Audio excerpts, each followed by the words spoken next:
Well, all right, that was welcome in. That was fun.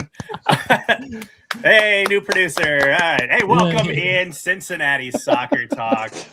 I am Jeremy Lance, your host. It is a beautiful, rainy, stormy night here in the Queen City.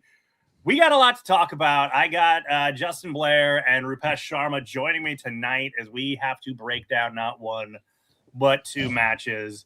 Not one collapsed lead, but two collapsed leads. We have it was an interesting week. We had obviously His Highness come in on Wednesday, and soccer royalty. Wow, you really like Rodrigo De Paul. Yeah. We had royalty there and Messi coming to town on Wednesday. We had that mess of a match. We had a match that had so many good moments, and then you are left with just an absolute steaming turd of a loss. And then on Saturday, it was a match that was back and forth, a match that at times you're like, wow, we're really doing a lot better than I expected us to. And then you had the last, 90 seconds of stoppage time and all of the craziness that happened there. It was a fun one. Justin, thanks for joining us. How you doing? I'm doing good, man. It's been this is my first time this season jumping in on the show. Yeah, I was gonna say it's been a minute since we've had you in the ensemble. Not for Rupesh though. He's been here. This is like week 3 or something in a row. I think had 2 for sure. Well, that's a blessing. I mean, people can only handle so much Roop, Jeremy. I don't know what we're doing here. We'll just call you a dead horse here soon enough. Running you into the ground. Yeah, all right, let's get the show going with our What's Hot, What's Cold, brought to you by our friends at Apollo Home. Roop, I'm going to go to you. Give us your What's Hot. For me, and it's been happening pretty much all year, it's the never say die attitude of this team. I mean, that last 2 minutes of that San Diego game. I mean, I don't know if the announcers after I don't know how to say gentleman's name, the San Diego score happened at like 95-45, like, well, San Diego's got all 3 points. I was like, okay. And then, in what, 12 seconds, I think it was, from kickoff to putting the ball in the net.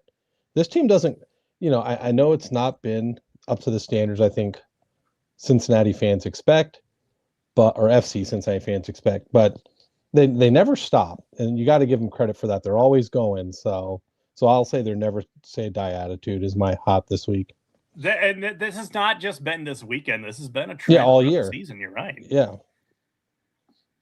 Justin, I go to you. I know you had what was hot there for a second was the screams of one of your children as we were getting ready to get on the air, and you had to dump out and do some dad duty. But for you, what is hot? Well, now you know why I've only been on here one time this year. I get it. The hot for me, I'm going to go with the soccer in our area a little bit here. I'm going to go with Lexington SC, the women's team winning the USL Super League Shield. Congratulations to them. That's only the second year that they've participated in this competition, obviously. And that's awesome because I think they were what you would call a wooden spoon winners last year with only 4 wins, and now they finished top of the table as they head into the playoffs. So I'm going to go with Lexington SC on that one. Oh, we're definitely fans around here of teams that go from wooden spoon to top of the pops. Let's jump over to our man Jay Yates hopping in here. What's hot? Jabari winning that header for the assist at the death. Has he lost a single header since we brought him in? Probably. Yeah. It's cold. Miami's payroll is obnoxious, and the league should be ashamed of the rigged system. I mean, that is what that is. I mean, yeah, correct. Apple is not fronting the bill for anyone else's DP right now. So I get where you're going there.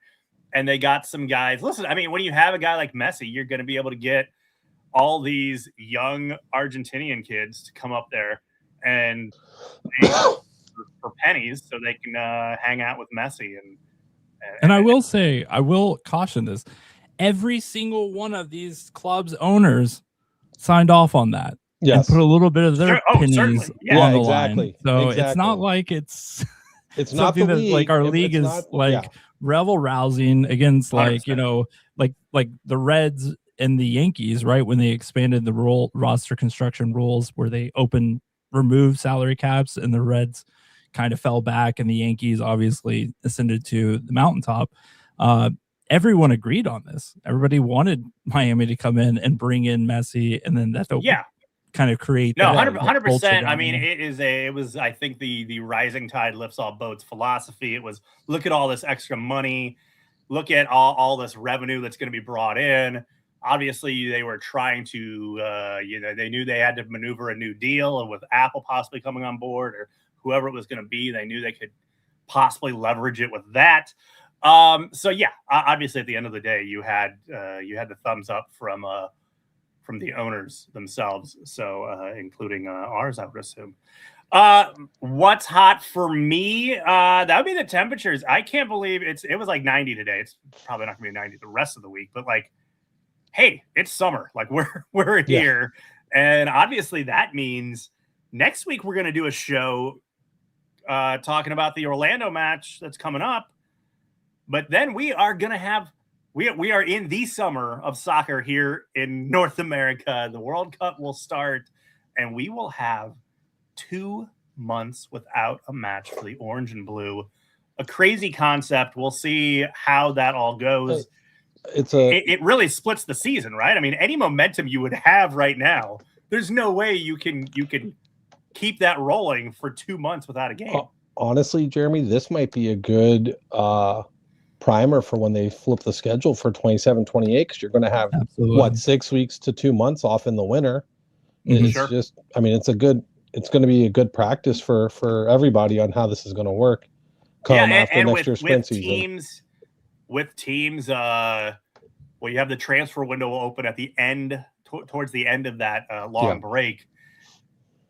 A lot of teams, and we saw all the coaching changes that have happened just in the last 48 hours. Right. A lot of teams are going to be looking to hit the reset button.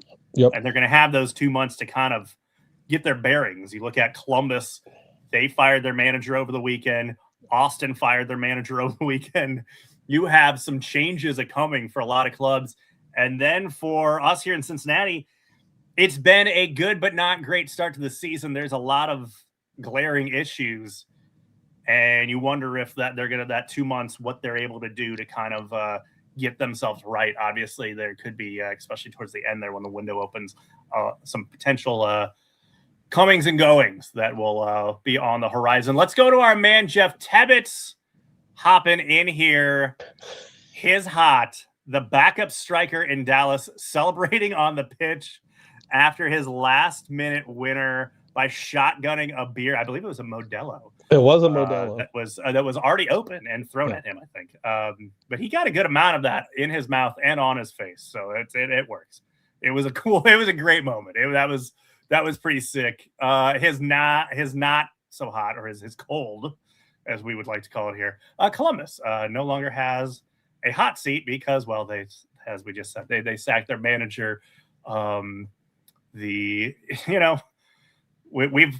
We've been there. We've tried the, hey, let's go all Scandinavian, let's go all European, and those managers don't always work out. Actually, Rupesh, you're cold. Yes. Let's I didn't even know where we were at this show. You're cold. My cold defensive blunders. I mean, or just horrible defense in general, both games. And I mean, it was honestly some of the goals that Miami, the first goal Miami scored was embarrassing. The way that San Diego went through our defense for 2 of their 3 goals was just shocking. I mean, it was just calamitous. So I would just say the defense is my cold, and it's been all year. So it's not like it's just recently. All year it's been just bad. So I don't know what to do. been cold, still cold, probably staying cold for a bit. Sure. Justin, over to you. What's cold? My cold would be on the Saturday performance of Kevin Dinke. I think that was a pretty pathetic performance, all things considered. I think Dinke gets a little bit of unfair criticism given his prowess. Like, it's just one of those players that you're going to have a man marking him pretty much the whole match, right? He was one of the most consistent true threats for FC Cincinnati, but I didn't see that. It was more of like when they were playing like the progressive balls with Kevin Dinke kind of just standing around, and then when we were pretty weak on the counter press at times, and Dinke would just like the spacing just wasn't there. He was always kind of like interrupting the passing lanes. I just want to see a better performance for a guy that you broke the record to sign, right? I'm not looking for incredible numbers. He had great numbers last year, but like, find a way to get yourself involved, right? He takes a lot of pride in his condition and his prep, but I'm starting to see a lot of like, hands on hips and kind of just meandering through the pitch, and it's really concerning to me. And I think possibly maybe a disjointed concept of going forward of what the plan is offensively, and who's kind of, is Evander quarterbacking it? Is it this? Is it that? Is it now, you got the two strikers up top. How does that change it? I agree with you. He had on Saturday, it was essentially one solid chance he had. That didn't come until the 71st minute. Yeah. It wasn't too long before he got subbed Keeper out, was able to gobble it up, though. Yeah. And that was pretty much all he had for that match. He was fairly anonymous. To be fair, he was getting double teamed a lot that match. Sure. Mm-hmm. And when you have, I think I heard Laurel say it over the weekend, when you have Kenji up there, Kenji like takes pressure off him better than Dado does. And no knock on Dado, but I think what we're finding out is Dado is better when you put him back at like an 8 than he is up front. We saw it last year too. And I think maybe having Kenji up there helps them get space, because other than that, there was nothing really different. You can only do so much when they've got two guys on your back, because they don't fear anybody else on our team, quite honestly. Yeah. And we'll go through that looking at both of these matches. You had a lot of those guys, the Dados, the Bukas, the Kenjis, kind of playing in these mishmash roles, kind of moving around. Yeah. No one really, outside of Dado playing 45 minutes up top, no one really playing in any kind of quote unquote traditional role for themselves. Yeah. My cold, as we wrap this up, would probably be it's happened so many times. And I know they even got rid of the guy that was like the security guy for him. Could have used him that night on Wednesday as a pitch invader got in. I don't know what the plan is. I guess just to touch the hem of the garment, touch the hem of the anointed. The selfie. Selfie, I would imagine. You're getting a selfie and then going immediately to jail. I don't get it. We see it so often, though. Both Messi and Ronaldo, you're constantly seeing these, and it's always like these younger kids. Yeah. Like it was this on Wednesday. Younger kids going for it. Like, dude, this is not a good plan. This is a bad plan. Because you're probably not going to get to them. And either you get to them or you don't get to them. The result is still the same, which is you're probably spending the night in jail or getting permanently banned from a stadium, or not great, not a great plan. I think the problem is I don't think the good's outweigh the bad, right?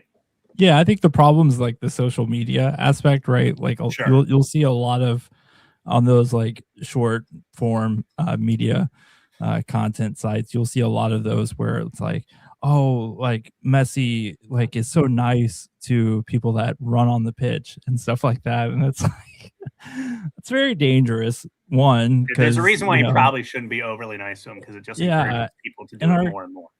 In our typical, security climate, it's just probably not a good idea to run out on the pitch, Well, and you do it at some of these matches in Europe, you see pitch invaders. They kind of just get, kind of just herded off the field. You go to most American sports venues when there's someone invading the field. There's a little bit more oomph to the response from not only in-house security, but there's generally also some police officers involved. We famously at Great American Ballpark had that guy that got tased in the middle of the field. I mean, he did like a backflip and then got completely tased and just put to the ground. I've seen some other ones. I remember I was at the a friend of a friend was doing the national anthem for the second game ever at Great American Ballpark. And so we got really good seats for it. Someone ran onto the field, tried to round first base and tried to round the bases. He got about 3/4 of the way to second before he was taken down. And we had a good enough angle. We were close enough that I could see that a few of the officers and security guards involved did get a few licks in while they had him down there. So just keep that in mind. They deserve it. They deserve to get their licks 100%. In when they get a guy down.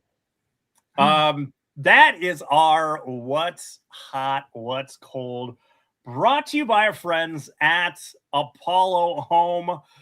For a limited time, take advantage of Apollo's spring deal, a new AC unit as low as $99 a month. Stay cold when it is hot and hot when it is cold with Apollo Home. Yeah, it was 90 today, so there's a good chance that some people learned today if their AC was up to stuff. Yeah. This is one of those days where you go, uh-oh.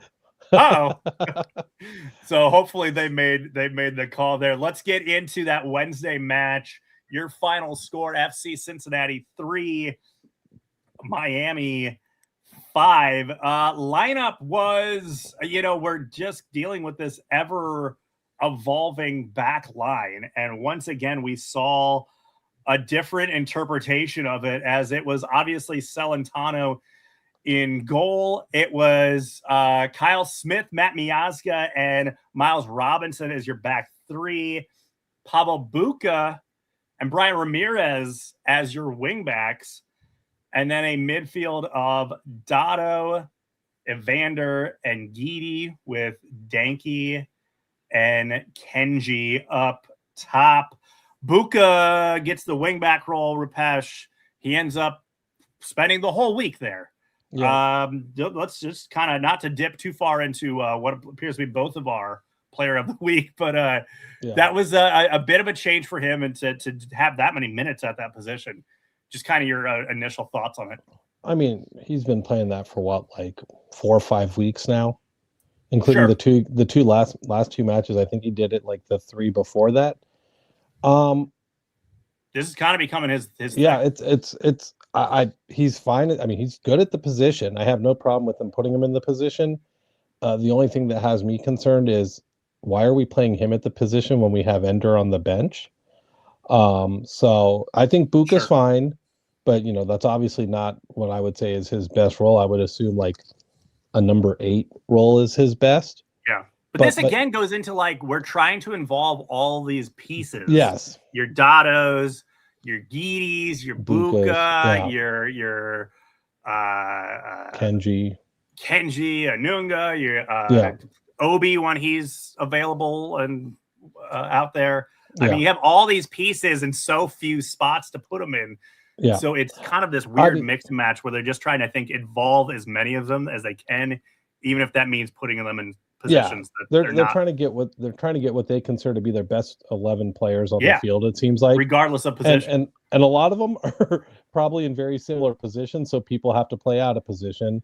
But I mean, like I said, Buca's been doing a fine job there, so it's not like we're losing anything with Buca out there. But it is a little disconcerting. The people that we signed to play that position are sitting on the bench and can't get in, or get in late. So first half felt like it was all Miami. I think it was like 5 minutes in. Yeah. Messi already has one in, but it's chalked off. He eventually scores in the 24th minute. A lot of pressure. This goal was assisted by Matt Miazga, who played it, who just ramped it off of him basically into the goal. Just an absolute boner no move there by Miazga. Yeah, and so I have a question here. Is my feeling? Yes, Miazga made a horrible play, and there's no denying that. But Yeah. why didn't Roman call him off and say, "I got the ball"? Because Messi was not going to beat Roman to the ball if Roman went to get it. And so I just, because when there's two cooks in the kitchen, there's no cook in the kitchen. Yeah, right? I didn't understand why Roman didn't just take that ball, because Miazga had Messi shielded off the ball. Messi wasn't going to get to that ball.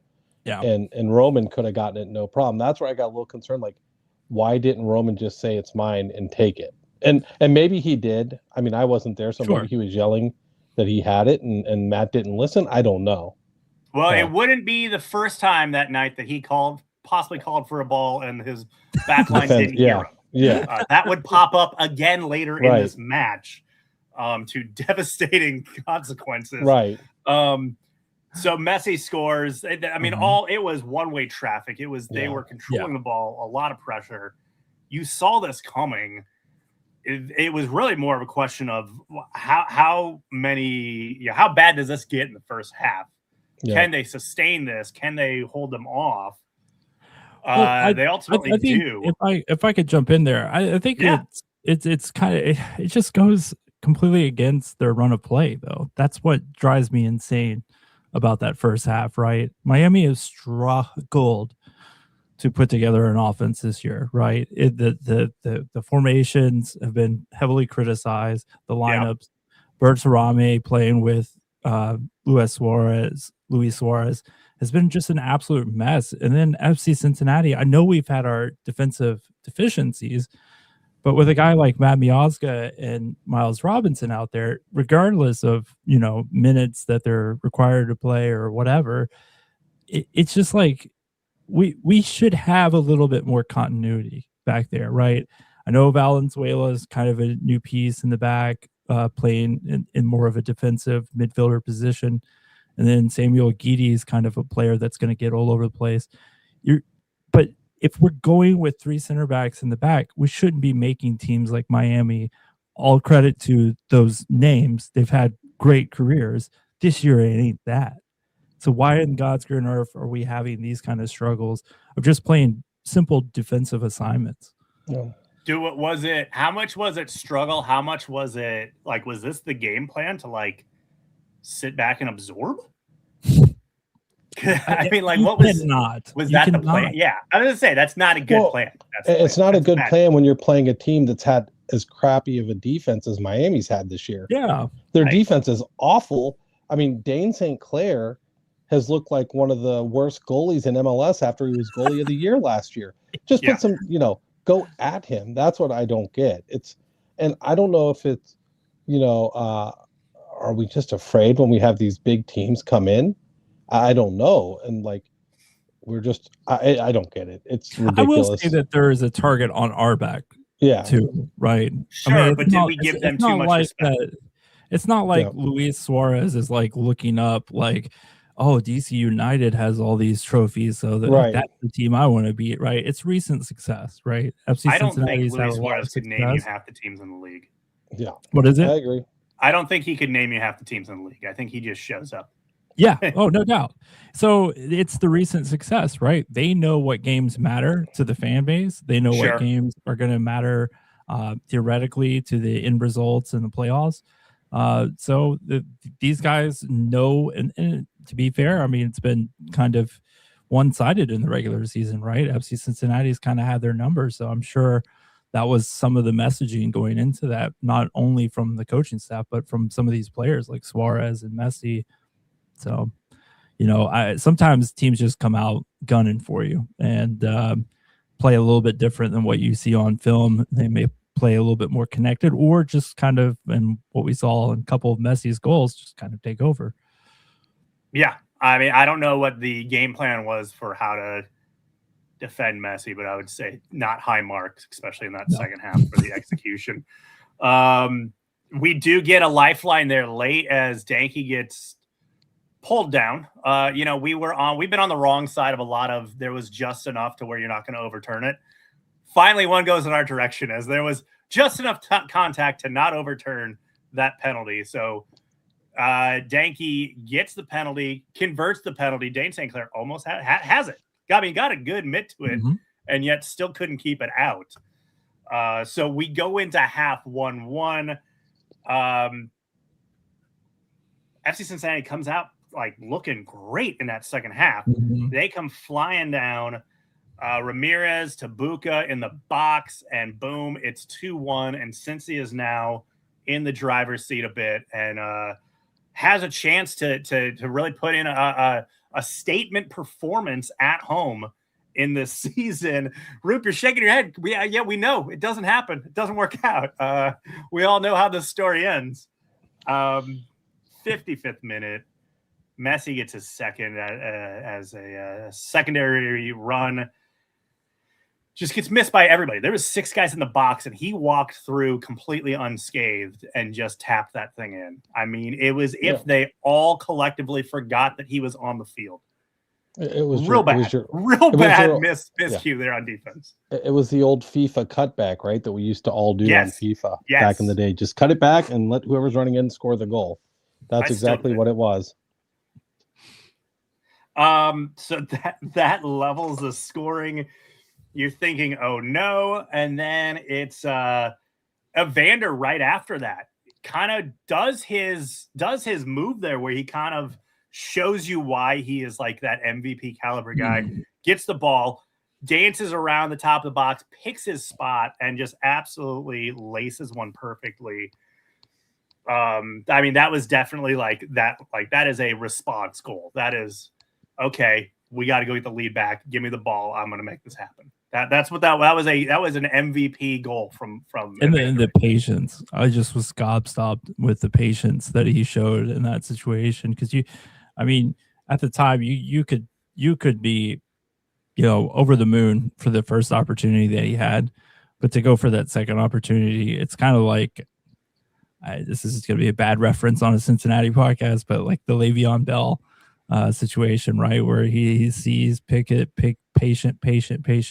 I think that's when we see the best of Evander, right? Is when he finds a little bit of that space and he creates that patience for himself, right? He doesn't get sped up. He doesn't try to beat people 1v1. He is just locked in. He knows where the spacing of his teammates are, and he can utilize that against the defense, right? He goes to the side that they're going to leave a little bit less shaded. So hats off to him, man. I mean, that was an incredible goal. You would have loved to seen it hold, but I'm sure Jeremy's about to sour the mood here. Shockingly, it does not hold. 73rd minute, there is a double substitution by Pat Noonan as he pulls both Miazga and Robinson, substituting them for Shirilla and Nick Hagland.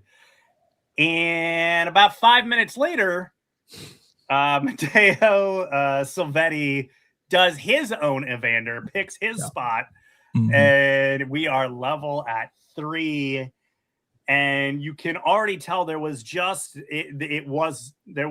a bit of a drop off happening, defensively, and then obviously the most haunting moment of the match. Ball goes into the box. Roman clearly calls for it, clearly gets it. Shirilla, I guess showing, he's had such a great season. He's got his big boy contract of being on the first team now. Showed a little bit of that youth and inexperience by not even registering or whatever. It kind of gets lost in the moment there and ends up colliding with Roman. He looked like I don't know if they said anything afterwards. He looked like he got knocked out. Yeah, he got absolutely throttled.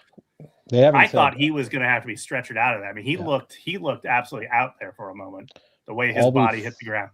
Yeah, he's in concussion protocol, and they haven't said anything since. Okay, I figured it had to be something like that. Yeah. Yes.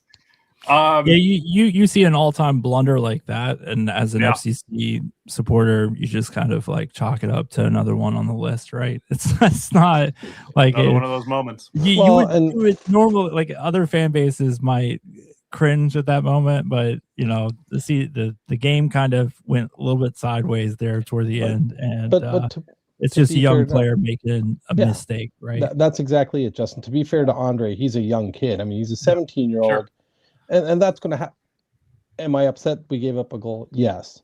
Sure. But I'm one of the people who's been yelling, play the kid. He looks the part. Let him play. Let him learn. Yeah. We're not. This isn't like we're going for setting a points record or the supporter shield. Let's get the kid out there and let him play. Now, I don't blame coach for not starting him because it's Messi, for God's sakes. Don't put him out there to get embarrassed.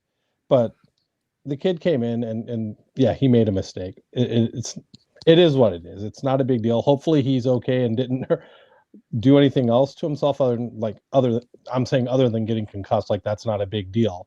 Like, nothing got broke or anything. I haven't heard anything. So hopefully he clears protocol. If I was the team, I wouldn't play him this week.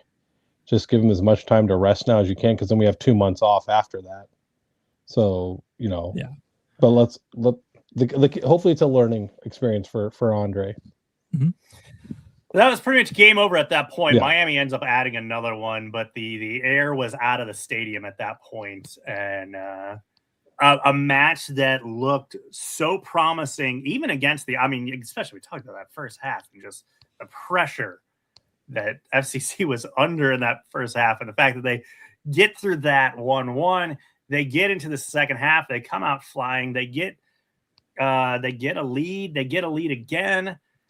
And then to have it just end and just fall apart the way it did, it is, slightly a different scenario, but it is flashbacks to that Open Cup match the first time Messi comes to town, right? Yeah. Where they have this 2-0 lead.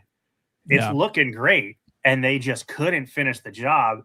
And the inevitable force that is Messi gets 2 goals to happen, and then they go to pens, and it was similar circumstance too, because in that game you had to sub off the likes of Vasquez and Barriel in that match. So you took some of your most important pieces off the pitch, trying to secure the win at the end. This time, and instead you had Nick Hagglund taking a penalty. But kind of echoes the same shades for sure. So a frustrating loss in the midweek at home, a moment that could have really been a statement win for the season of being able to handle, a Miami side that's been kind of hot and cold, and they've been a bit of a mess at home, but this was a road game for them. There's always kind of that boogeyman that is Messi coming to town, and everything that he brings with that, all the pink in the stadium that nobody was happy to see. It was a letdown. That takes us to Saturday. Your final score: San Diego 3, FC Cincinnati 3. We got what I believe on paper. If we're looking at this at the beginning of the season, this is what was on paper. I think what we all thought is the A lineup for that back line for FC Cincinnati, which is Robinson, Miazga, and Hagglund. That's, an extremely experienced back line, possibly too experienced at certain moments, as we saw a little bit of sluggish movement, a little bit of stiff body, Jeff Cameron stuff going on there. A little bit of the ADA going on out there, American Disabilities. It was some rough moments there in this one, but it was the lineup or at least the back line that we kind of went into the season going, if we roll this out, we should be fine. Celentano in goal again. Robinson, Miazga, Hagglund your back line. Kenji and Buka were your 2 wing backs to start this one. Anunga and Gidi in the midfield with Evander, and it was Kevin Danke and Dotto up top to start this match. Obviously a little bit of a different look. Kenji stays in, but he slots back into a somewhat different role, but obviously still allows him to get in on the attack and to move. And move he did, as Evander gets that beautiful through ball to him in the first half, 11 minutes in, I believe it was. And Kenji gets slotted a beautiful pass that he buries. And that was relatively against the run of play. It was a lot of San Diego to start that match. So that was and I think we knew San Diego, the high press, this was going to be a chore for this team. And that chore looked to be burdensome early. And then you get this goal and you're thinking, okay, this is awesome. Yeah. We're in this. We got this. Evander even almost makes it 2-0 on the 27th. He has a great look, a great stop by the keeper there. Dreyer almost scores, catches the back line. He should have scored. Salentano, for as bad as Wednesday went, and overall, obviously you ship 3 goals. It's not great, but he had a much improved and a better bounce back match in this one. Definitely go. I'm going to say he's going to avoid ever looking at the FOTMob score for Wednesday. I believe it was a red number, which is always bad if you know that app. He bounced back and had some really quality saves in this one. Ingvardsson, though, in the 33rd, just kind of plays. It's a really smart ball as he comes in, and instead of trying to go by the far post, he plays a nice little just piss missile right to the near post, gets it past him, and it's 1-1 heading into halftime. I would have taken a point at that point. Like, okay. As rough as there were some moments there in that first half, and as much as that high press was not great for the orange and blue to defend against, I was quite happy with the situation at halftime. No, that goal though, that's probably one of the most frustrating goals I've ever seen from the 33rd minute goal, because there is just absolute no attention to detail. Right, you just let the guy get a free run from the midfield, just acres of space running down the left channel. It was kind of the theme of the week. Back to their most lethal attacking threat, who's standing at the top of the box with no one shading him at all. Just absolute no awareness at all from that defense. And out of all the goals, I mean, I know we got beat just and outpaced, but that one we were set, and we had everyone just standing around watching the exact thing they wanted. It didn't come off of brilliant play. It was literally just the guy running up the left channel as he's supposed to as a left wing back, and nobody bothering to do anything about it. Parked. He was just parked. He literally just casually backpedaled out toward the edge of the 18 instead of the middle of the 18, and no one shaded him. He's just standing there open when it's a very clear crossing opportunity. So that was the most egregious. That could have been another cold moment of the week for sure. On Wednesday, it was a questionable defensive substitution in the second half. We have a very great outcome from the halftime substitution, as it was Barlow getting summed in for Dotto. Dotto getting the halftime hook, which you hate to see just for his confidence, but obviously Barlow brought a little bit of zest that was needed at that moment. And he showed it pretty early on as Evander almost scores off a free kick. Then right after that, on the corner, Barlow just is there on the back door, taps it in. Beautifully placed corner by Evander there, and had someone to bury it. Yep. 65th minute, the experience of the back line shows itself as Nick Hagelin is absolutely left for dead. It was just dust. It was like a Looney Tunes cartoon. Yeah. He was just running through dust as Pellegrino shot past him. Great through ball, and he is able to slot it past Celentano. 71st minute, Denke has his one. We kind of talked about at the top of the show. This is one moment of this match. So if you showed up for Denke on Saturday night, this was the highlight you went home with, which was a good ball in. He makes his move. He kind of cuts in the box, takes his shot, doesn't curl out wide enough, and it was easily, as nice as it looked, it was easily gobbled up by the keeper. Yeah, it was actually not that difficult of a save at the end of the day. And it was a genuine opportunity too, right? It would be one that you would definitely in times expect an FCC player, especially of Dinke's caliber, to be able to put that and find a better spot for it.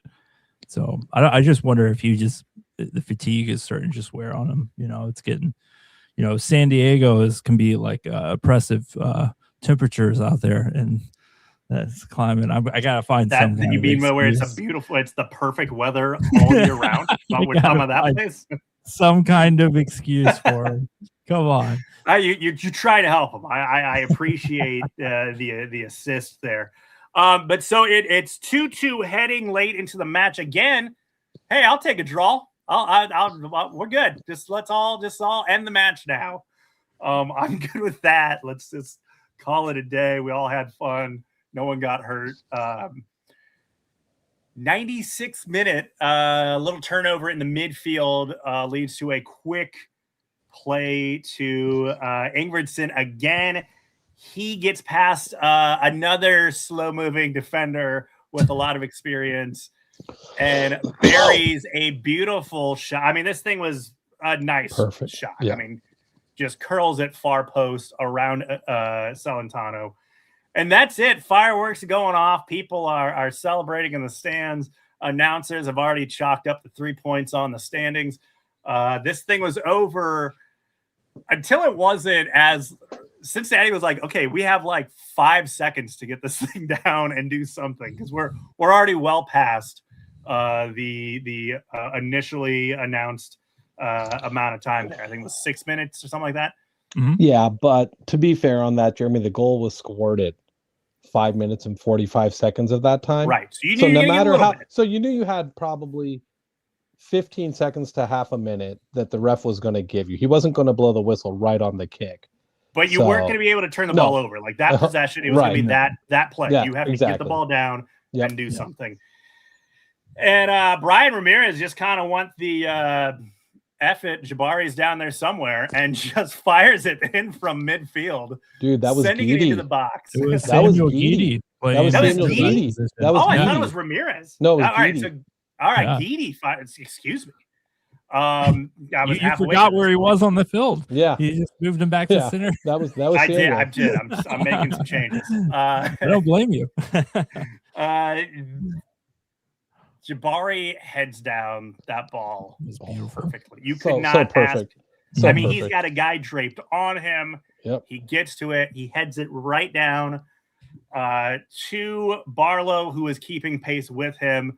Barlow has very little to do. He's just got to slot it home, and he calmly does. This is the Barlow match, as you have a backup striker coming on and scoring goals when needed and making an impact. And that is something this squad has not had for the past couple seasons. I was throwing out some tweets during this match, so I was doing some half-awake in-bed research. So these stats, I believe, are clean. I could have just pushed out bad info, and no one's called me on it yet. But you compare the 4 goals that Barlow has in 14 MLS matches for FC Cincinnati. I'm throwing out the match against O&M where everybody and their mom got a goal. We're not counting that one. That counts. There was a tree. Sure. There was a tree, and then we will always remember that tree and that photo. And I feel like we need to have shirts with that photo on it. Yes.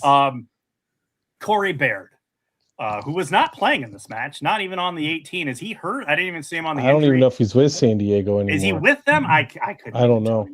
That man is just out in the ether somewhere. Yeah.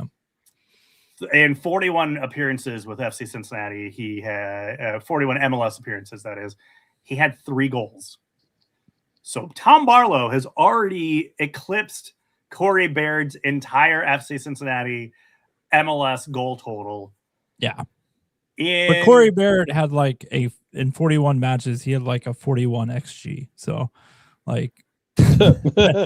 sure. That was very much self-inflicted by Corey Baird. 100%. But that's what I'm talking about. Yeah. Jabari heads that ball down. We still need somebody that can then finish that and bury that. Dom Baji, 5 goals in 52 MLS appearances for FC Cincinnati. Sergio Santos, 8 goals in 87 MLS appearances. And Kai Kamara. Don't even tally Sergio Santos's goal total for the League's Cup. I think he has some kind of like record there as far as percentages. Well, good for him. Santos has like 4 or 5 goals in the League's Cup, dude, and he is probably like all time. Maybe some team in Mexico can hire him for just those matches. Kai Kamara, 20 appearances for FC Cincinnati. No goals. Yep. Those were the backups for the past couple seasons. And you bring in a guy like Tom Barlow, which had no fanfare when that signing was made. It was like, okay, I guess that's the new Corey Barrett or something. He has now already eclipsed a lot of those guys and is and the clearly thing was, showing himself. Last year, I think Barlow scored all his goals in one game. I think he had 3 goals last year, and it was a hat trick, and I can't remember who it was against. But that was it. That was the only goals he had last year. And that was when he was still with Chicago, or who was he with? I think he was with New York, maybe. Okay. Was he with Red Bulls, or was he with Chicago? I don't even know. I just know he had one game where he scored last year. So they may or may not have been in MLS. He's turning into Thanos here. He's inevitable. So, so that is where we are left this week. A lot happened, a lot of goals. Only 1 point in the standing to show for it. Not great overall. A lot to be desired from this one. There is one match to go. We will get to that in a second, but now we have to hit up our Go Beyond Player of the Week. Rupesh, who you got? I don't remember. I wrote down, I think it was Buka, right? You wrote down Buka. I'm looking at the Pavel Buka has looked good at right wing back, right back, whatever you want to call it, right wing. I don't know. He's looking good out there, and towards the end of the game, they'll put him in the middle, bring somebody else out there. Had a goal, looks competent out there. I mean, he got knocked out cold, didn't he, in one of the games? Like, he looked like he got knocked out cold right before the half. Was that in the Miami game? Where he took a lick right before halftime? Yeah. So he was it it may have been the game before. It was the game before. It was pretty. I thought it was that game. Yeah, everything's starting to blend together. But we're getting to that. Here's the thing: you can count on that guy. He's consistent. He always gives you top effort, and so I would say he's the player of the week for me this week. I'm gonna just go ahead and jump in here. I echo that. Yeah. I'm a self-proclaimed Buka stan. He is my guy. I think he brings a lot to this team. Just a lot of experience in a good way. Just all positive experience, not slow legs experience. Dude's got a freaking a motor. He just keeps going. You can plug and play him. I know a lot of people are saying that Kenji is the new Kubo. I kind of feel it's kind of Buka. For me, it's kind of Buka is the new Kubo, where you can kind of throw him anywhere, and he's going to contribute. And at the end of the day, he's also just going to bring that like just extra level of play when he has the opportunity to. Justin, what do you got? I'm going to go with Kenji. I'm continuing to be impressed with how confident this kid plays, the runs that he makes, the pace is there. I mean, that's clear. How I think a little bit more physicality. I think that was something that Dado Valenzuela struggled with in his first few years with the club. Just get that up a little bit, and that knowledge and that experience. It's hard. This is really hard. That's one thing that's just completely underrated about when you have a club that has this many holes where you're constantly having a different lineup, that continuity of thought, that being able to learn from experienced players and play on that. I know it's fun. Like, the kids, they're too ignorant to be scared, right? They're just out there playing, right? But I think Kinsey, he's shown he is very intelligent, very lethal with the ball at his feet. And that's something that FC Cincinnati, apart from one 5'3" player that we've had, have really struggled to be able to beat players with the ball at their feet. So I'm excited about the kid. I hope he continues to have that upward trajectory. Hey, listen, as the former fill-in play-by-play man for the Dayton Flyers men's soccer team, I'm with you there. I'm always going to be rooting for those guys. So, happy to see a Flyer making the most of it here in MLS. Lawless Abubakar somewhere out there is pumping his fist for him. That is our Go Beyond Players of the Week, brought to you by Beyond Exercise. Beyond Exercise is a Cincinnati physical therapy and fitness business that helps people of all ages stay active and fit. They also work with local MLS and MLS Next Pro athletes, and they're the official physical therapy provider of the Manu Ledesma Academy UPSL team. See how they can elevate your health and fitness at gobeyondexercise.com. All right, let's wrap things up. We'll look ahead real quickly. One match left before the abyss that is a 2-month break for the World Cup. An interesting one, obviously, for the team to navigate. You go into this match, obviously, it's great to grab points. Obviously, you don't want anybody get hurt. But obviously, if there's a match where things can go wrong and you have time to fix them, it will be this upcoming match, you would think. Also, it's also a match that where if you win it, like you're not, that momentum's not holding till middle of July when you play again. So an interesting one in that regard is a home match, and I do feel that the home record needs to improve with this side. This is kind of what they kind of made their name on over the last couple of years, and it has really been slipping. Started slipping last year and has not gotten really any better this year. I am also disappointed that this match is taking place before the World Cup, because we won't get to see Antoine Griezmann join Orlando in Cincinnati. He is not going to be showing up till, I'm guessing, I don't know, September. He's going to go on the Messi plan where he just casually rolls in late in the season. They got to find some pieces to put around him, man. That team's a mess. Orlando, sorry. That is an absolute mess. Gone are the days. They're the second worst team in the East. Scary rosters with Nani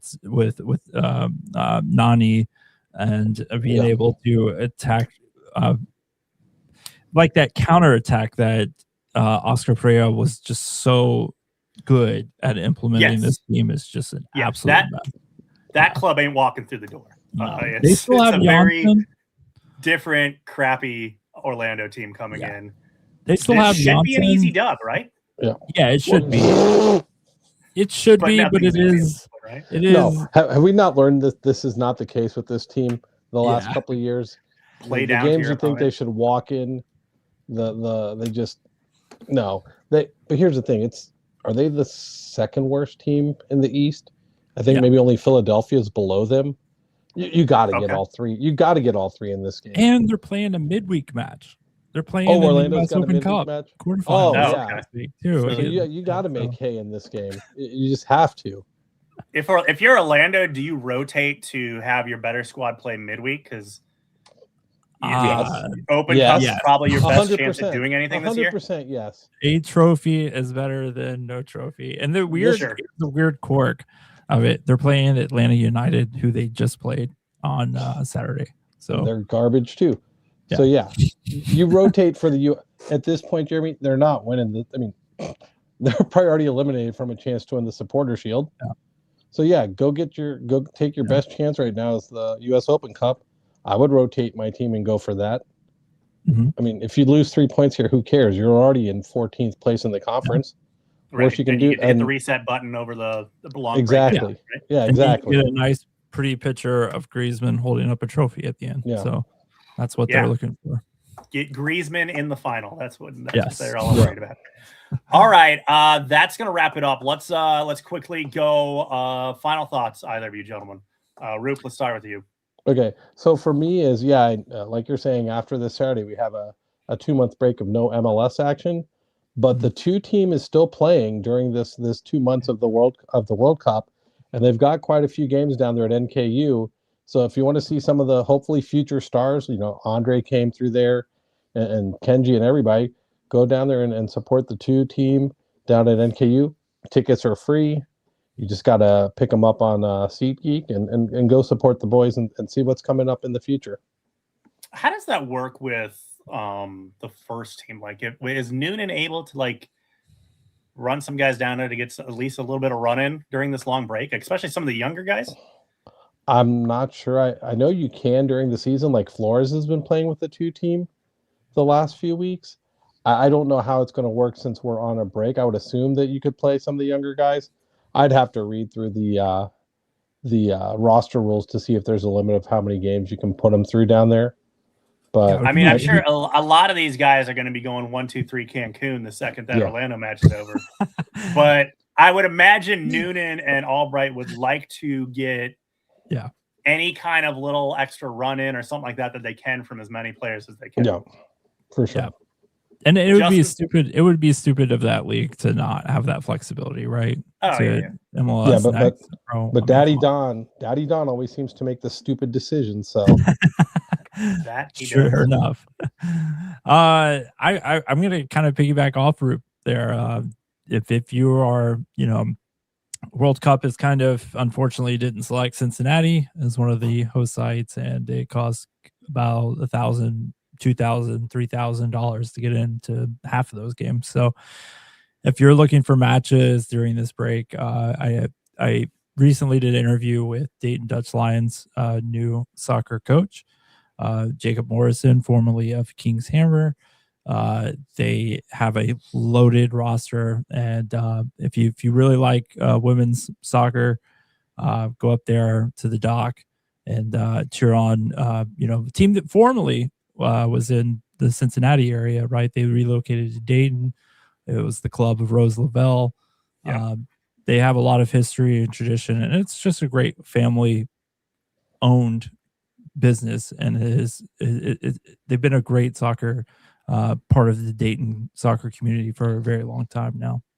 Where do they play at, Justin? They play at the dock. It's like West Carrollton. I was going to ask if it was West Carrollton. Yeah. Okay. Yeah, you'll see it right. It's right there on 75. You drive right past it. Okay. Oh, yeah. Okay, I know what you're talking about. Right north of the Dayton Mall area, then. Yep. Okay. Yep. All right. That'll do it for us. Again, we'll have a show next week. Then we hit the World Cup pause. We will have a lot of different kinds of content coming in. We'll still try to do some content covering just kind of any news, any kind of updates we can do with the orange and blue. But I believe that there is some content from the World Cup variety heading out from our channels as well. So we definitely look forward to that. If you would like to get in contact with us or support us, let's don't call us, just support us. That would be support at CincinnatiSoccerTalk.com/support. Support us, support independent journalism covering your favorite team and soccer in this area.